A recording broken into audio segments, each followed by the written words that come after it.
Hello everyone. Today we are going to learn about how to add subjects to a profile and change a password. Once you log into your teacher account, following screen will be visible to you.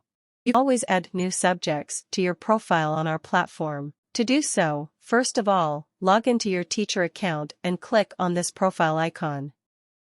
From this drop-down, select My Profile. Click on Subjects from this menu on the left side.